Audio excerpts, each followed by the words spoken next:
Hola, este es un podcast de la Iglesia Evangélica Revive. Hoy retomamos otra vez Mateo capítulo 17 y luego vamos a ver qué es lo que pasa aquí con Jesús por esto de la metamorfosis. Algunos ya sabéis de qué va, pero lo vamos a leer hoy. Antes, os quiero hablar un poquito simplemente para resumir el bosquejo de Mateo 17, porque no tenemos hoy el tiempo para ver todo el capítulo en detalle. Entonces, en los versículos 1 al 8 vamos a encontrar justamente que Jesús muestra su gloria a 3 de sus discípulos y este va a ser el tema central que vamos a ver en esta mañana. Luego encontramos versículos 9 a 13 que Jesús se refiere a Juan el Bautista como Elías, porque los discípulos le preguntan, de hecho, en vez de explicarlo yo, lo vamos a leer. Parece que hay un problema con esta iglesia porque no, ahora sí. Iba a decir que no tenemos Biblias en Revive. Me decían, no tenemos Biblias, se nos fueron las Biblias en la pantalla, ¿no? Pero ahora me dicen que sí, que por fin consiguieron Biblias. Bueno, amén. Entonces, yo voy a estar leyendo todos los versículos que voy a leer hoy en la Reina Valera 60, ¿vale?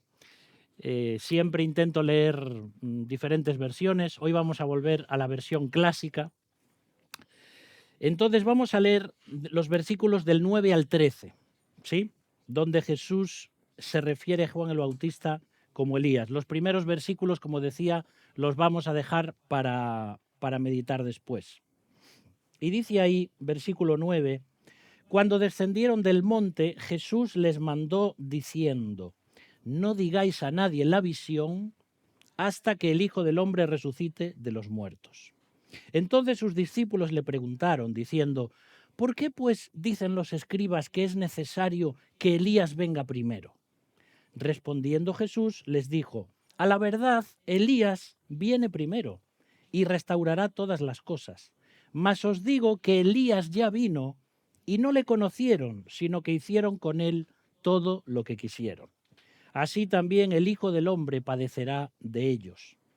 Entonces los discípulos comprendieron que les había hablado de Juan el Bautista.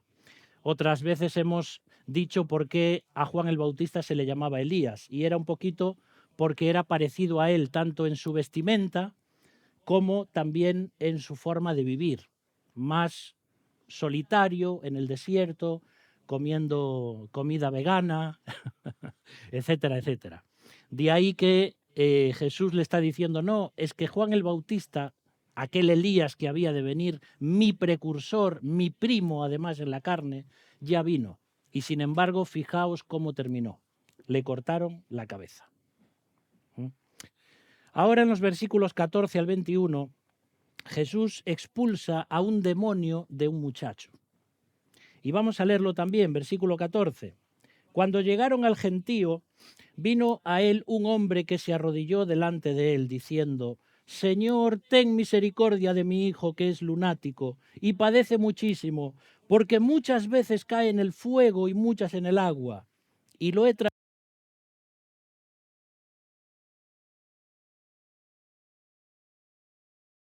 crédula y perversa. ¿Hasta cuándo he de estar con vosotros? ¿Hasta cuándo os he de soportar? Traédmelo acá. Y reprendió Jesús al demonio, el cual salió del muchacho, y éste quedó sano desde aquella hora. Viniendo entonces los discípulos a Jesús aparte, dijeron, ¿por qué nosotros no pudimos echarlo fuera? Jesús les dijo, por vuestra poca fe, porque de cierto os digo que si tuvierais fe como un grano de mostaza, diréis a este monte, pásate de aquí allá, y se pasará, y nada os será imposible. Pero este género no sale sino con oración.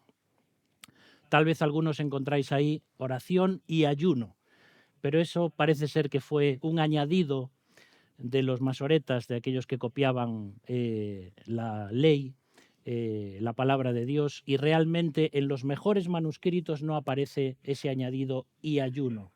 Lo que estaba diciendo Jesús aquí es que hay un tipo de demonios que son más poderosos y que no salen a menos que uno lleve una vida de oración superior a los demás. ¿m? Porque Jesús les había dado poder para expulsar demonios, pero ellos no pueden. De hecho, si vamos al pasaje paralelo que encontramos en Lucas 9, nos vamos a encontrar que este muchacho era sordomudo. Entonces este demonio le había producido que no podía hablar ni podía escuchar. Y de hecho allí dice, espíritu mudo y sordo, sal de él. ¿Cómo pudo escucharle? Y así encontramos pues a Jesús echando aquel demonio fuera. La vida de oración de Jesús, y verdaderamente él como hijo de Dios, fue capaz con su poder de echar y de expulsar aquel demonio. Luego vienen los versículos 22 y 23, donde Jesús les está anunciando otra vez que va a morir y que va a resucitar.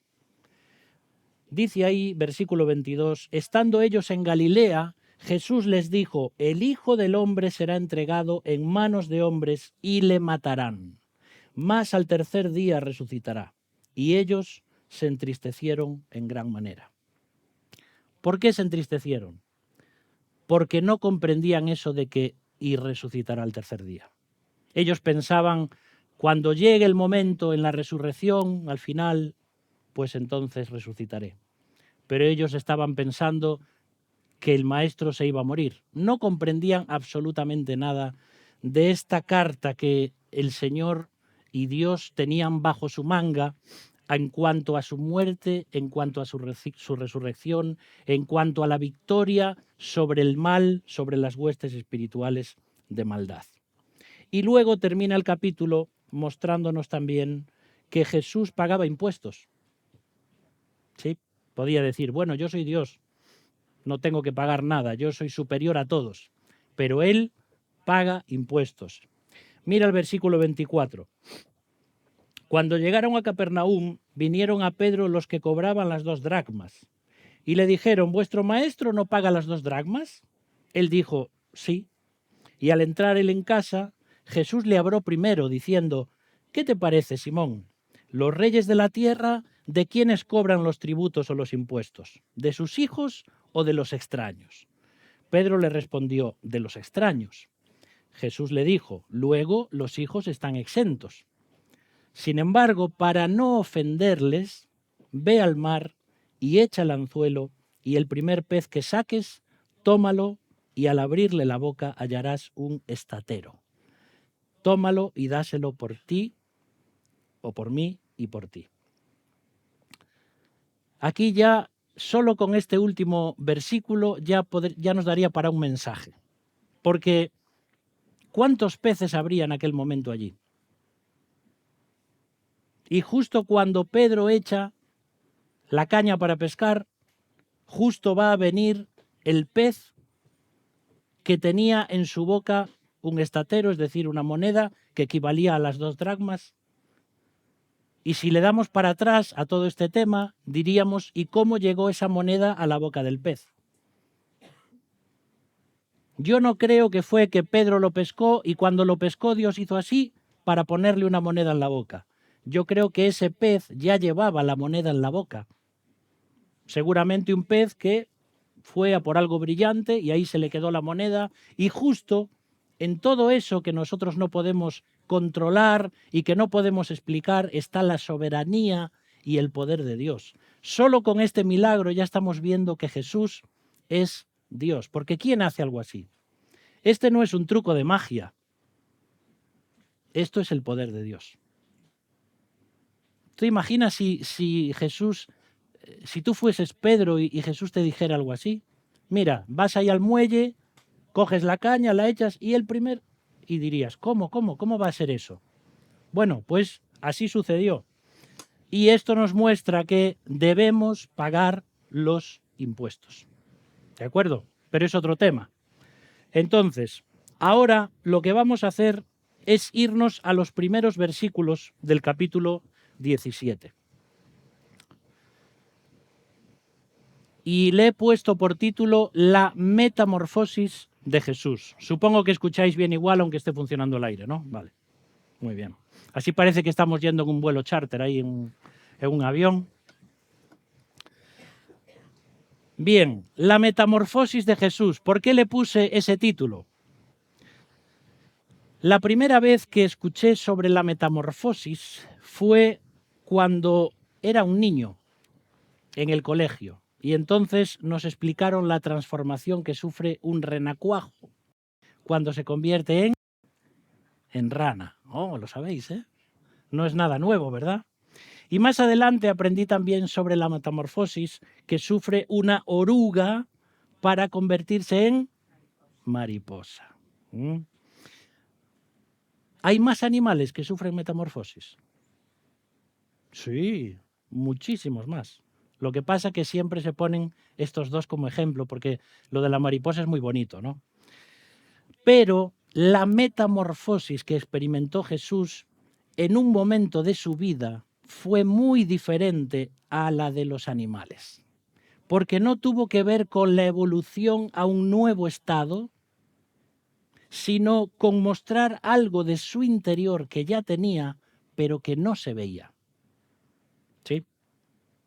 Por cierto, aunque los animales sufren metamorfosis, tienen el mismo ADN, ¿vale?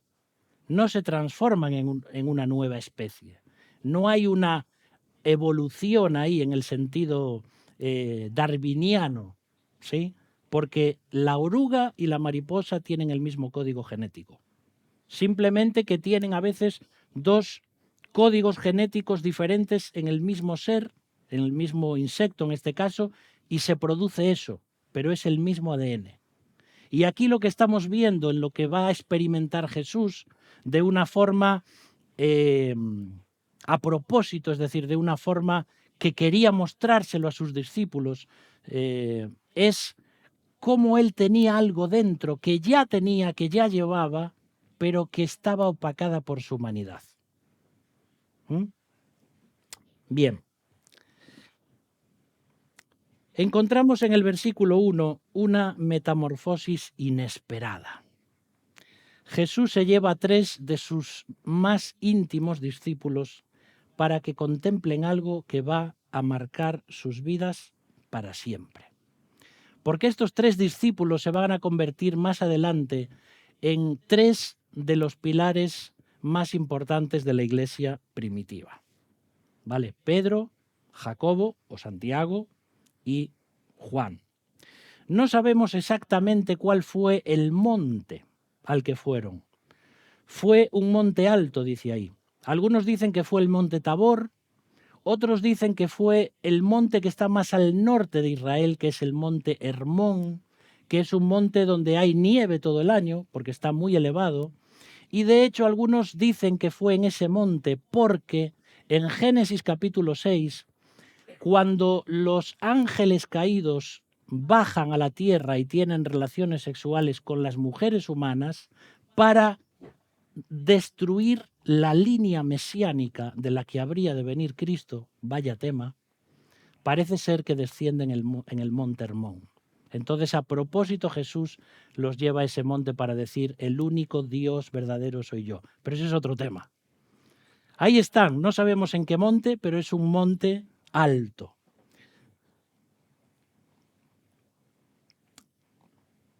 Lo que está claro en la Biblia es que los montes tienen algo especial siempre.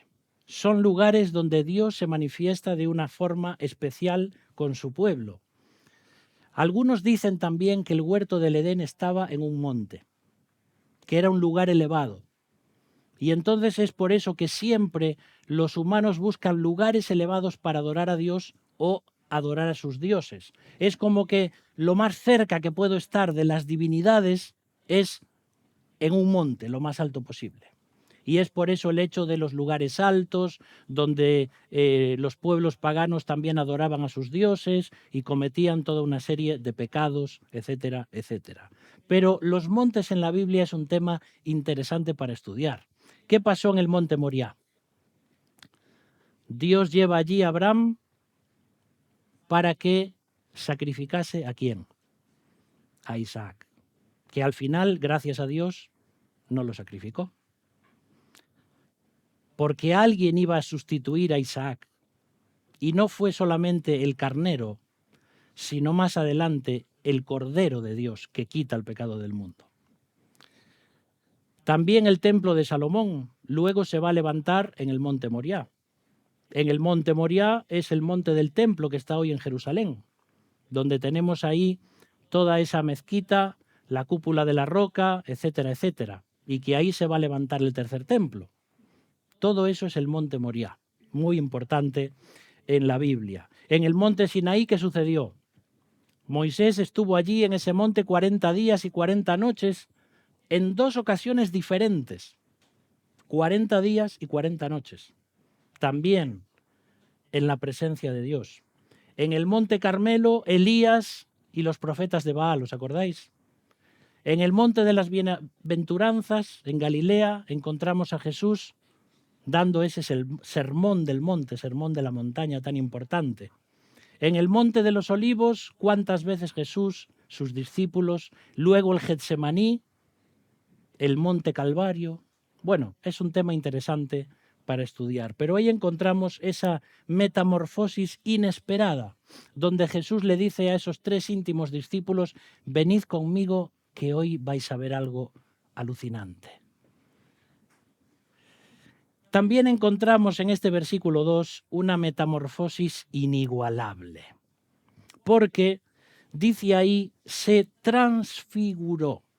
Y esa palabra transfiguró en el griego es la palabra metamorfo, que es nuestra palabra metamorfosis.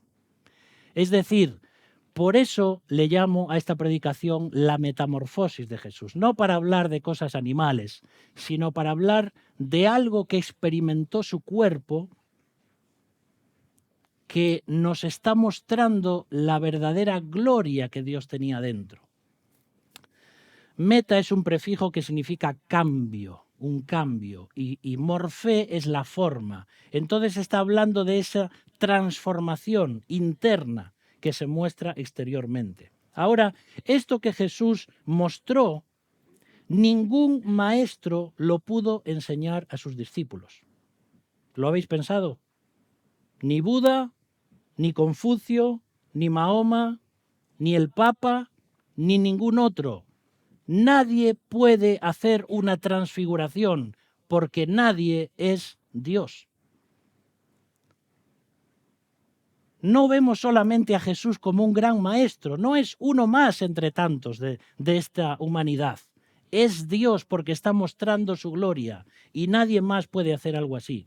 Solo alguien divino puede hacer tal acto de transfiguración. Jesús no adquirió un estado que no tenía, sino que mostró lo que ya tenía. ¿Vale? Estamos entrando en el terreno de la cristología, que es un tema muy interesante. ¿Quién era Cristo? ¿Quién era Jesús de Nazaret? Y entonces uno empieza a entender que el ser humano ante el que estamos no era solo un ser humano, sino que era Dios también. Algunos dicen heréticamente, y esto ya fue hace muchos siglos, de ahí que se hicieron los concilios, por ejemplo el concilio de Nicea, que fue uno de los más importantes, en el 300 y pico después de Cristo. Algunos decían que Jesús se hizo hijo de Dios en el momento en el que, por ejemplo, fue bautizado. Algunos dicen que Jesús comenzó a ser hijo de Dios cuando nació de la Virgen María. Pero cuando estudiamos correctamente el tema de la teología, vemos que Jesús ya era hijo de Dios desde la eternidad. Siempre fue hijo. Y el Padre siempre fue Padre. Y el Espíritu Santo siempre fue Espíritu Santo. El Espíritu Santo se subordina al Hijo y el Hijo se subordina al Padre, aunque los tres son iguales pero con diferentes funciones. Es solo un Dios en 3 personas diferentes. ¿Verdad que es muy fácil de explicar? No. Porque no hay ningún ejemplo humano, terrenal, físico que podamos explicar cuando estamos hablando de una dimensión extra que nos supera para hablar de las cosas de Dios. En el cielo sí lo vamos a entender, seguramente, pero aquí no. Y entonces vemos aquí cómo Jesús tenía una naturaleza divina y una naturaleza humana. No es que tenía 50% Dios y 50% hombre, ¿vale? Era 100% Dios y 100% hombre.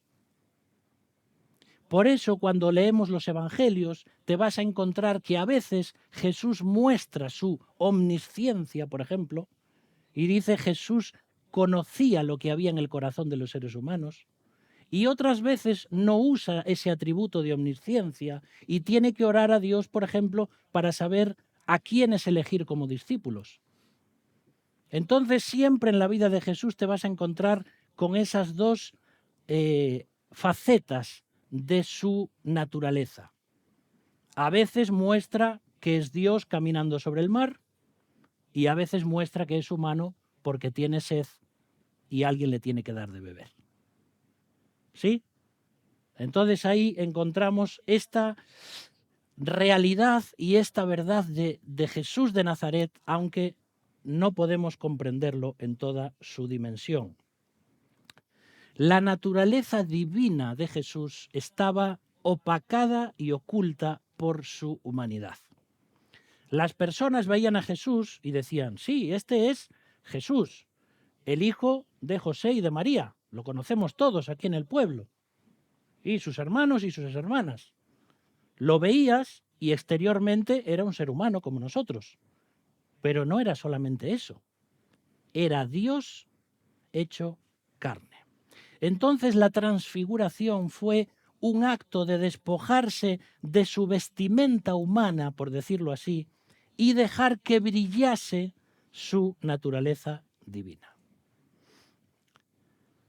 Supongo que muchos habéis visto una de tantas películas de Superman. Cuando Clark Kent, que se llama así en la vida humana, por decir así, y entonces es un periodista y que va sacando fotos, etcétera, etcétera, y lo ves como una persona normal, todos creen que es una persona normal, pero cuando algo sucede y él tiene que ir a vencer el mal, hace así con la camisa y se ve aquí parte de una S, ¿verdad? ¡Bum! Y de repente sale volando. Es Superman. Se despoja de aquello que parecía simplemente humano, pero en su interior tenía todo el poder. De hecho, algunos dicen que Superman está imaginado, está basado realmente en la vida del Hijo de Dios. Kal-El, llamado así, que venía del cielo, que venía de otro planeta, con poderes, que es llevado a la Tierra, donde va a salvar a la humanidad, etcétera, etcétera. Hay muchas cosas fascinantes en la vida de Superman que nos recuerdan a la vida de Jesús. Pero bueno, Jesús no es solamente un superhéroe. Jesús no necesita una capa. Jesús es el Hijo de Dios. Si leemos en Lucas 9:29, no lo vamos a hacer ahora, pero nos dice que en este momento de la transfiguración, la apariencia de su rostro se hizo otra. Es decir, que aquellos discípulos veían a Jesús y dijeron, espera, ¿es Jesús? Y es lo mismo que va a suceder cuando resucita, que era él, pero era diferente. Por eso a veces no le conocían bien, decían, es Jesús, sí, pero hay algo diferente en él. Bueno, aquí sucede lo mismo. Su rostro brilla como el sol, sus vestiduras y todo lo que tenía pegado a su cuerpo se hace blanco como la nieve y muestra una gloria que no se puede explicar con palabras. Y el versículo 3 nos muestra que fue una metamorfosis inmortal. Inmortal, ¿sabéis por qué? Porque allí bajan dos personajes que dice uno, ¿cómo puede ser? Moisés y Elías. Moisés que fue trasladado al cielo 1300 años antes. Es verdad que dice allí en Deuteronomio que Dios lo enterró en el valle y nadie conoce el lugar de su sepultura hasta hoy. Y luego vas a Judas, versículo 9, y te dice que el arcángel Miguel contendía con el diablo por el cuerpo de Moisés. Y uno dice, ¿cómo? ¿Acaso Dios se llevó a Moisés en cuerpo? Pues eso es lo que parece. Y Elías también. Elías no murió. Elías fue arrebatado, fue llevado. Posiblemente porque Moisés y Elías, digo posiblemente porque no lo sabemos, puede que sean esos dos profetas que aparecen en Apocalipsis capítulo 11, que todavía tienen que cumplir una misión en Jerusalén, todavía tienen que morir y van a estar 3 días allí expuestos sus cuerpos porque el anticristo los va a matar y luego van a resucitar. No lo sabemos si esto es así, porque si vas a Apocalipsis 11 te vas a encontrar que dice que uno de ellos cierra el cielo para que no llueva, como Elías, y otro dice que convierte el mar en sangre, como Moisés. Entonces, si estudias el tema, parece que son ellos, pero otros dicen que realmente no son ellos, no lo sabemos. Lo que está claro es que aquí, después de miles de años de haber muerto o de haber pasado la presencia del Señor, Moisés y Elías están con Jesús. Es una metamorfosis inmortal porque los que creen en Cristo realmente no mueren. Y allí encontramos a Moisés, que podríamos decir que es el que representa a la ley del Antiguo Testamento, y Elías, que representa a los profetas del Antiguo Testamento. Y si lees de nuevo Lucas 9, dice, hablaban ellos tres, Jesús y ellos dos, de su partida que iba Jesús a cumplir en Jerusalén. Es decir, poco tiempo después de esto, Jesús iba a entrar en Jerusalén, iba a estar allí en su semana de la pasión, iba a sufrir, iba a morir, iba a resucitar. ¿Qué estarían hablando allí estos tres? Pero es milagroso, ¿verdad? Pero cuando está Pedro, siempre suceden cosas. Y aquí encontramos también una metamorfosis interrumpida. En medio de este espectáculo glorioso, a Pedro se le ocurrió alzar la voz y decir, Jesús! ¡Esto es maravilloso! ¿Por qué no hacemos 3 cabañas, vale? Pedro era increíble. Pedro era impulsivo. Pedro no pensaba lo que decía. Pero sin embargo fue un gran discípulo, un gran apóstol. Fue el único hombre que caminó sobre las aguas después de Jesús. Porque se le ocurrían cosas, sobre todo cuando estaba así medio dormido y despertaba. Hacía cosas increíbles. ¿Os acordáis? Porque ahí dice también en Lucas 9 que estaban rendidos de sueño. Ahí cuando se iba a producir esta metamorfosis. Y cuando Pedro despierta es lo que se le ocurre decir es eso. ¿Qué pasa aquí? Vamos a hacer 3 cabañas. Y un día que también está medio dormido, está Jesús en el Getsemaní y viene la guardia a apresar a Jesús y se despierta así y saca la espada y quiere matar a Malco, el siervo del sumo sacerdote, y no le da y entonces le rebanda una oreja. ¿Te acuerdas? Ese era Pedro. Y Jesús le sana la oreja a Malco y dice, che, este no es el momento de vengarse. Este es el momento de las tinieblas.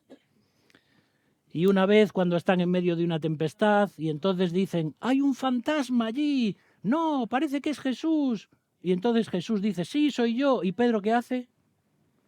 ¿Eres tú? Pues espera. Y entonces se tira por la borda del barco y también empieza a caminar sobre las aguas. Este es nuestro impulsivo Pedro, pero un carácter que amaba a Dios a pesar de sus meteduras de pata. Y también nos muestra cómo somos nosotros. ¿Cuántas veces nos equivocamos al decir algo, al hacer algo, por nuestra impulsividad? Sin embargo, Pedro fue muy especial para Jesús y de hecho lo tenía entre su círculo íntimo de esos 3 discípulos. Yo creo que la mujer de Pedro dormía en otra cama también, porque no sabías lo que podía pasar cuando Pedro despertaba. Tremendo. Pero también tenemos una metamorfosis insólita. Versículo 5. Dice que viene una nube de luz que los cubre. Hay una palabra que se llama la Shekinah. Es la nube en la que Dios muestra su presencia en el Antiguo Testamento. La nube que guía, esa columna de nube, a los israelitas en el desierto, y que luego Dios manifiesta su presencia en la Shekinah, en el lugar santísimo del tabernáculo y también del templo. Cuando la Shekinah aparece, está manifestándose Dios mismo. Y ahora viene una nube que los oculta. ¿Sabes cuántos años hacía que no se manifestaba la presencia de Dios? 600.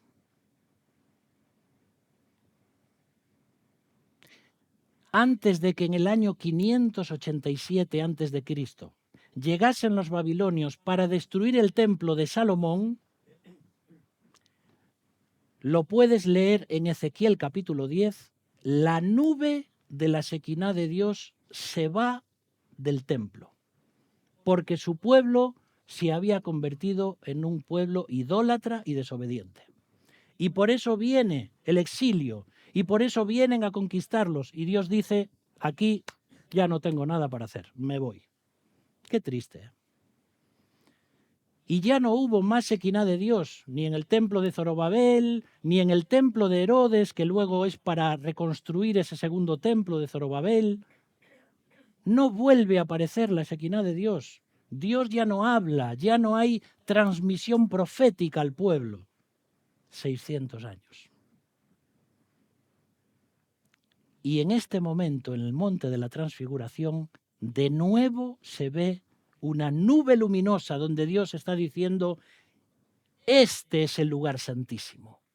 Este es mi Hijo amado en quien tengo complacencia. ¡Wow!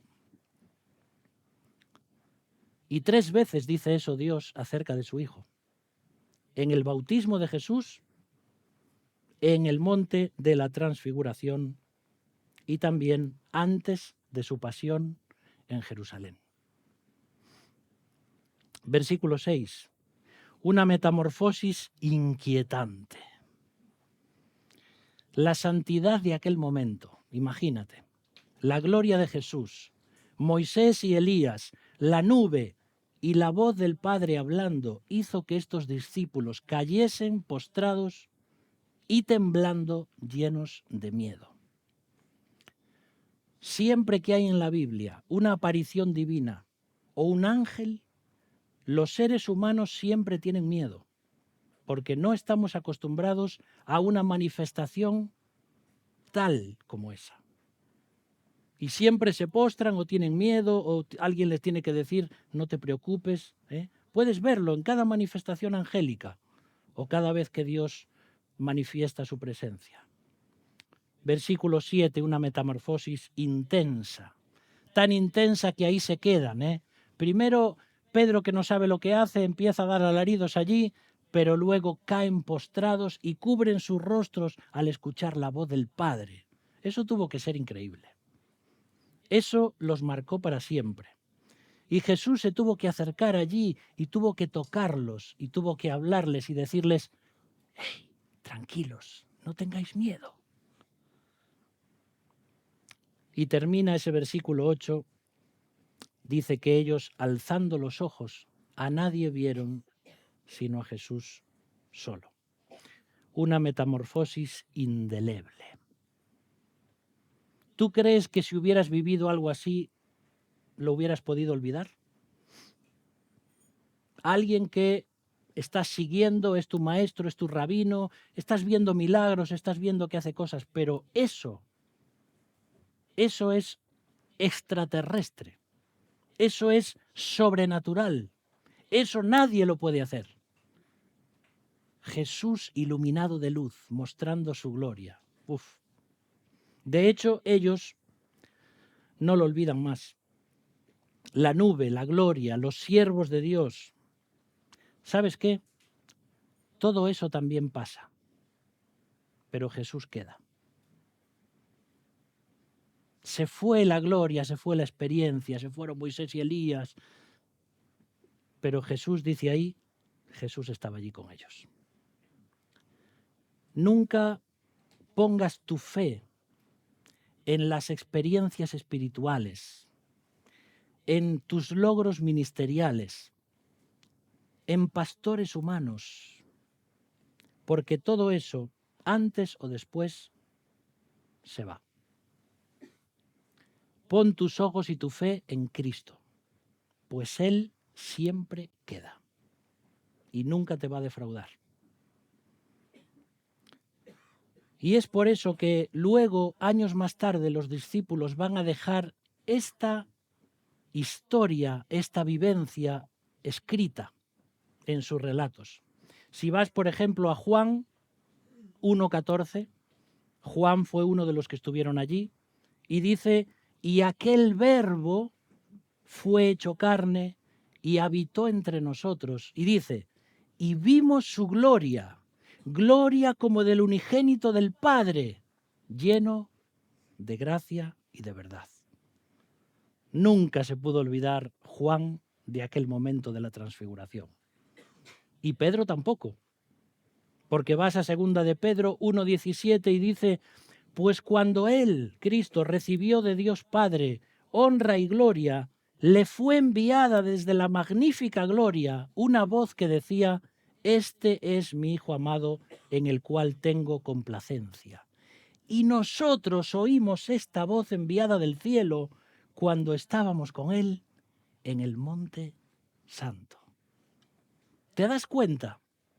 Lo que estamos estudiando en la palabra de Dios, lo que estamos leyendo en la Biblia, son testimonios oculares de personas que escribieron lo que vivieron, lo que vieron, lo que palparon, lo que escucharon con sus 5 sentidos. Jesús es Dios. Esta es la verdad de las Escrituras. Ahora, nosotros no podemos tener una transformación así, porque no somos Dios. Pero hay 2 versículos en el Nuevo Testamento que usan esta misma palabra, metamorfosis, para los creyentes.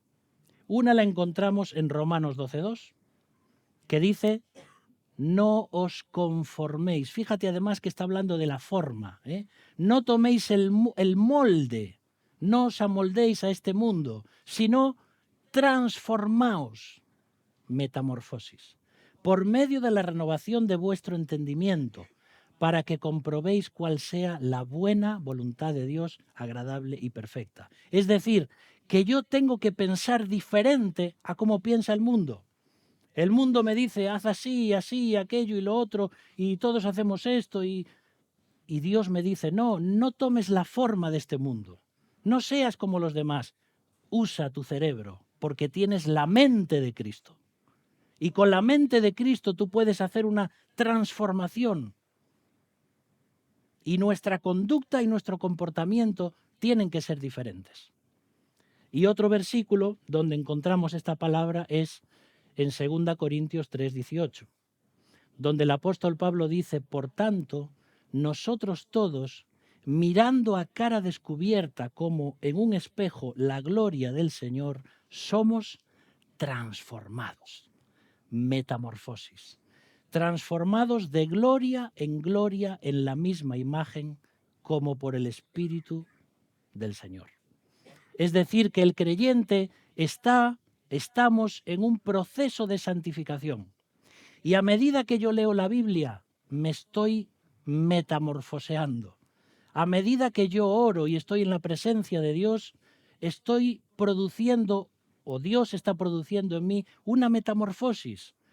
Me estoy convirtiendo en alguien que no soy yo, humano, sino que es el yo nuevo, el nuevo hombre que Dios está queriendo que salga en mí. Y cuando Cristo se manifieste, nosotros también seremos manifestados con Él.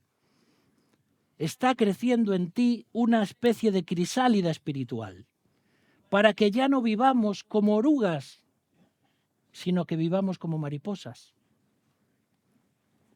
¿Cuál va a ser tu respuesta ante la verdad de que Jesús es Dios?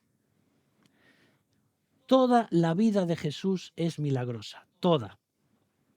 ¿Sabes cuántas profecías hay en el Antiguo Testamento que van a decir cientos de años después detalles de la vida de Jesús. ¿Sabes cuántas hay? Más de 300. Más de 300. Solo con eso ya estamos viendo que la Biblia es sobrenatural. Nadie puede saber con pelos y señales lo que va a suceder en la vida de una persona. Pero Dios sí, que fue quien inspira la Biblia. Nacimiento virginal, realización de milagros sobrenaturales, la transfiguración para mostrarnos su gloria. Luego muere y resucita al tercer día con un nuevo cuerpo glorificado, que es el que tiene hoy en la eternidad y siempre lo tendrá. Esta es la verdad absoluta de la palabra de Dios. Que no la quieres creer, lo siento, sigue siendo verdad. Cuando hay evidencias de la verdad, tú puedes creer en ellas o puedes rechazarlas, pero no puedes decir que son mentira, porque son evidencias, porque son testimonios. Jesús tiene el poder de transformar tu vida y de perdonar tus pecados.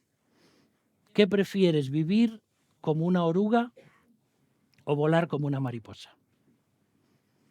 ¿Llevas una vida de oruga, arrastrada, sucia, pecaminosa, sin sentido, comiendo el polvo del camino? ¿O prefieres poner tu vida en manos de Dios y ver cómo Él la transforma? Cómo hace de tu vida una mariposa espiritual llena de colores, que vuela de flor en flor,